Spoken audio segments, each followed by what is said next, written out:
এই সবটা দেখে আমি লিটারেলি থেমে গেলাম।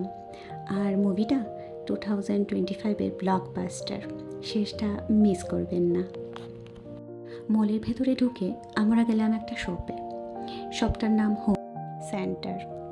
কি সুন্দর করে সাজানো ছিল সব কিছু, ঘর সাজানোর জন্য একদম পারফেক্ট প্লেস এটা। এমন না যে একটা দুটো জিনিস সুন্দর ছিল, সবকটি জিনিসই মনে হচ্ছিল যেন নিয়ে চলে আসি। ভালো লাগার বিষয় হলো এদের অনলাইন অ্যাপও আছে, চাইলে ঘরে বসে অর্ডার করা যায়।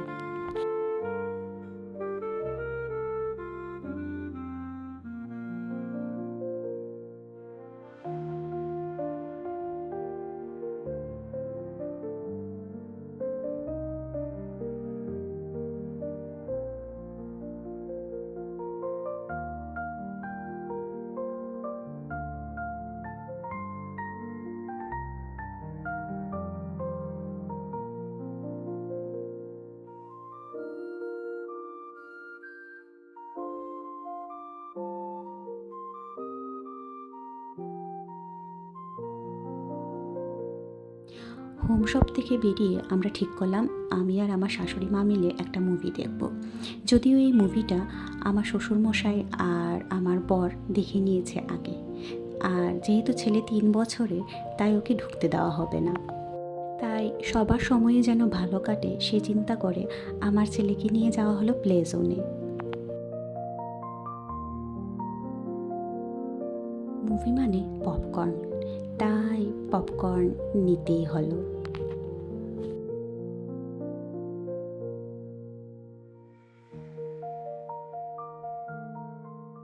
সিনটা দেখে বুঝতেই পারছেন কোন মুভি এটা, তাও বলে দিই, নামটা হলো ধুরন্ধর।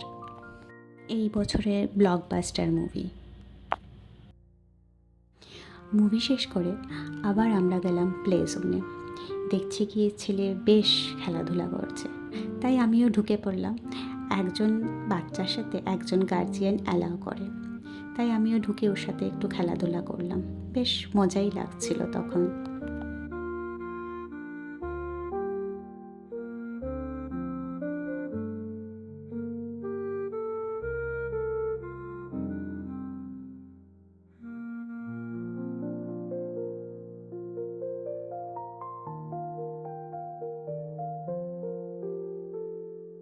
কিন্তু সমস্যা বাঁধলো একটু পরে। ও কিছুতেই ওখান থেকে আসতে চাইছিল না, তাই কোনোভাবে বুঝিয়ে সুঝিয়ে ওকে নিয়ে এখান থেকে বেরিয়ে আসলাম। যাই হোক, সব কিছুর পর খুব টায়ার্ড লাগছিল, তাই মনে হচ্ছিল ফেরার পথে একটু কফি খাওয়া যাক। দিনটা এত সুন্দর কাটলো যে মনে হচ্ছিল সময়টা এখানেই থেমে থাকুক। শপিং, মুভি, আমার ছেলেও খুশি, এই ছোট্ট ছোট্ট মুহূর্তগুলি আসলে জীবনকে সুন্দর করে তোলে। আজকের দিনটা সত্যিই খুব স্পেশাল ছিল। আমরা 12:30-1টা নাগাদই এই মলে ঢুকেছিলাম, আর এখন প্রায় রাত্রি 8টা বাজে।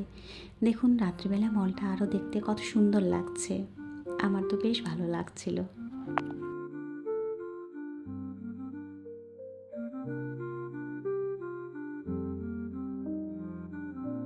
আর মুভিটা আমার কাছে সত্যিই খুব অসাধারণ লেগেছে।